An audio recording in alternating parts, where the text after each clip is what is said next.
evening, Bermuda Triangle enthusiasts of the interwebs. I'm Alexa, resident ookie spooky girly, and today we're diving into the many mysteries that surround what the heck happens to boats in the triangle. Also, fun little thing, stay tuned until the end of this video for another installment of comment shoutouts, and welcome to the top 5 unexplained ghost ships discovered near the Bermuda Triangle. Number 5, the Swan 48. So in 2013, a non-profit group called the Ocean Research Project embarked on a journey across the Atlantic Ocean when they stumbled upon a peculiar discovery roughly 800 miles from the very mysterious Bermuda Triangle. The discovery, which would make anybody's curiosity peak, was a sailboat adrift in the vast expanse of the ocean. With no signs of life on board, it fell upon Matt Rutherford, a member of the team and the first person in history to complete a non-stop, single-handed circumnavigation around North and South America to investigate this eerie vessel. Upon boarding the abandoned sailboat, named Wolfhound from the Irish Yacht Club, Matt described the scene as nothing short of astonishing. The interior told a tale of abandonment, with a scattered mess of household and personal items. Fortunately, no grim discoveries of lifeless bodies awaited him below deck, but it was evident that people had been there at some point. And as Matt explored further, he couldn't help but express his astonishment. Roughly where this boat was around 800 miles from Bermuda, a whopping 1,500 miles from the United States, and he's standing on this luxurious Swan 48 in the middle of the vast ocean. And the boat, despite its desolation, was in decent shape on the outside. However, it was non-operational due to a malfunctioning engine. So as Matt reflected on the experience, he described the scene inside the abandoned sailboat as the spookiest thing. Drawers had popped open, and the sound of water sloshing around was echoing within, leaving an impression that people had abandoned, the vessel in the middle of something. I don't know what, but something. This discovery led to an incredible endeavor for Matt and his crew. Despite their own boat being 6 feet shorter, they decided to tow the 48-foot vessel across the ocean. This undertaking extended over the next 47 days, a relentless effort that pushed them to haggle with a passing freighter for some much-needed fuel. Alas, their own boat's engine gave in to the strain, forcing them to reluctantly release the vessel they were towing. Hey, they tried. A for effort. The ship's abandonment was estimated to have occurred 9 weeks before its discovery, a testament to the durability of those vessels left to their own devices in the unpredictable ocean. It turned out that the boat had been owned by Alan McGettian and his crew, who had fallen on hard times when they lost battery power, followed by engine failure, rendering the vessel without communications or navigation systems for 8 days. Fortunately, their own ordeal was cut short when they were rescued by a passing cargo ship. Number 4, the Rosalie or Rossini. So the mysteries of the Bermuda Triangle have long captivated the human imagination, and tales of ghost ships drifting aimlessly in mysterious waters only add to the intrigue. So this story, dating back to August 3rd of 1840, involves the Rosalie, a large French ship that was bound from Hamburg to Havana. According to reports from the London Times on November 6th of 1840, the Rosalie was discovered as an abandoned ship with no apparent explanation. But what makes this story even more bewildering is the lack of any evident damage. Most of its sails were set, and its valuable cargo, comprising of wines, fruits, silk, and more, remained in, impeccable condition. The captain's papers were found securely in their designated place, and there was no indication of a leak. The only living creatures aboard were a cat, some fowls, and several half-starved canaries. The officers' and passengers' cabins were lavishly furnished, and personal belongings, including women's clothing, lay scattered about, and yet not a single human soul was found to be on board. Now this vessel, the Rosalie, was large and newly built, and it was evident that it had been deserted only recently. The cargo also included several bales of goods destined for various merchants. Now, the enigma deepens when we consider the lack of definitive historical records or archives confirming the incident involving the Rosalie. The British Maritime Museum's records indicate that a ship by that name was indeed built in 1838 with a displacement of 222 tons.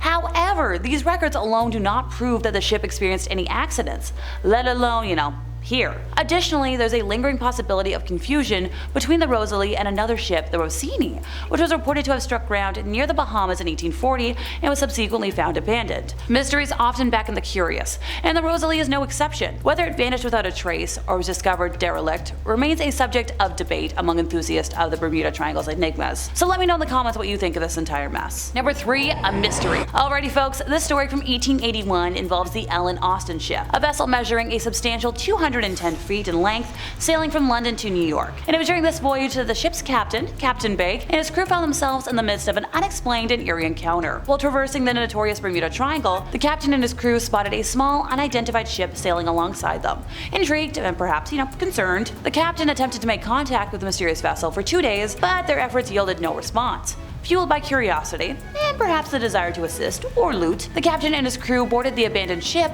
only to find it devoid of any human presence. Instead, the ship was fully stocked with supplies. Now, with no one in sight to claim the ship, the captain made the bold decision to bring the abandoned vessel with them to land. To execute this, he dispatched a paid crew to handle the task, and for the first couple of days, all seemed to be proceeding routinely, with the two ships sailing together. Then, though, in a sudden and unexpected turn of events, a powerful storm unleashed its fury upon them, causing the paths of the two ships to, diverge. The second ship, now abandoned and adrift, was lost to the sea. Now this captain was determined to find the lost vessel, and started a search that spanned several days. It was during this relentless search that he once again observed the ghostly ship, sailing eerily and without explanation. Through his trusty telescope, the captain made a second attempt to bring the elusive vessel to shore. He once again sent a paid crew to accomplish this task, but, however, the outcome mirrored the first attempt, as they too disappeared without a trace. The perplexing and unsettling incidents involving the ghost ship came to the attention of the owner of the Ellen Austin, leading to the decision to sell the company. The new owners, in a symbolic move, named the organization Meta, perhaps attempting to sever ties with the unexplained phenomena. The mystery surrounding the ship remains unsolved to this day. Now, some folks have claimed to spotted this mysterious vessel, sharing stories of a pirate ship sailing a route from London to Florida. Now, the ship, it is said, has been accompanied by haunting screams that serve as a chilling warning for those who cross its path. Legends suggest that in 1701, a pirate ship sailing through the same waters was besieged, if you will, by a colossal and mythical creature known as the Gargantos. The ship's spirit continues to navigate the Bermuda Triangle's routes, luring unsuspecting travelers. Those who venture aboard or traverse the same route are believed to be consumed by the monstrous entity. Countless lives have apparently been claimed by the sinister waves, with the vengeful spirits of the pirates serving as harbingers, urging people to turn back. When we piece together these elements, it becomes apparent that the ship that the captain encountered could very well be the elusive pirate ship, seeking to claim the captain and his crew. And hey, miraculously, they managed to escape its clutches on two separate occasions. Now, numerous search operations have been conducted in the quest for answers. In 1822, a ship was recovered from the desolation of the Triangle, bearing the grim discovery of 21 deceased individuals on board. Some versions of the story indicate that among them were 43 pirates, and the lingering belief is that the vengeful spirits of the ship continue to haunt and torment those who venture into the waters of the Bermuda Triangle. Number 2, the Ourang Medan. The very curious tale of this ship, and its, shrouded in mystery, continues to intrigue and perplex to this day. Despite its appearance in various sources, the story remains quite the enigma, with details of its construction and history kind of eluding us. So the name itself, Ourang Medan, offers a clue, as Ourang or Ourang means man or person in Malay or Indonesian, while Medan refers to the largest city on the Indonesian island of Sumatra. In essence, it translates to Man of Medan, and the accounts of the ship's fateful accident have been documented in books and magazines focusing on Forteana, a term used to describe phenomena that fall outside the realm of conventional science. Which, hey, that's 90% of what I talk about. The story first emerged in the Dutch-Indonesian newspaper De Locomotief, with a series of 3 articles published in 1948. The ship that encountered the Ourang Medan was never named, for safety reasons, but the encounter was described as occurring approximately 400 nautical miles southeast of the Marshall Islands. The narrative delves into the experiences of the sole survivor of the Ourang's crew, found by an Italian missionary and indigenous people on Taongi Atoll in the Marshall Islands. The survivor, an unnamed German man, revealed that the ship carried a hazardous cargo of oil of vitriol, and that most of the crew perished due to poisonous fumes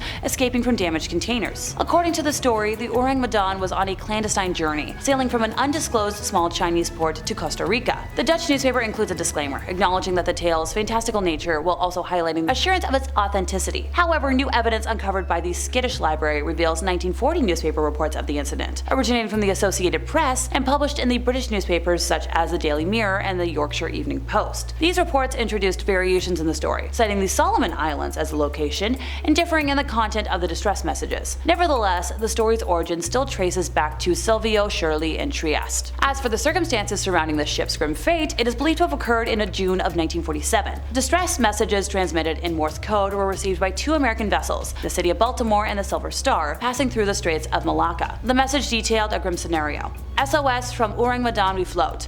All officers, including the captain, dead in chart room and on the bridge. Probably the whole of the crew dead. The ominous message continued with, I die. Following this transmission, all communication ceased. When the Silver Star's crew reached the Ourang Medan in an attempt to render aid, they encountered a chilling scene. The ship, seemingly undamaged, was filled with lifeless bodies, including the corpse of a dog. The deceased were sprawled on their backs, their faces etched with expressions of fear, their mouths open, and their eyes frozen in a stare. These eerie caricatures of death sent shivers down the spines of those who made the discovery. Astonishingly, no survivors were found, and there were no visible signs of injury on the lifeless crew members. The attempt to tow the boat to a nearby port was abruptly halted when a fire erupted in the ship's cargo hold. This unexpected blaze forced the boarding party to evacuate hastily, leaving the ship behind. Ultimately, the ship met its explosive end, sinking into the depths of the unknown waters. Number 1. Not just old wives' tales. Alrighty folks, we've officially made it to the most recent incident on today's list. In July of 2015, two young boys, Austin Stephanos and Perry Cohen, went on a fishing trip in their 19-foot boat.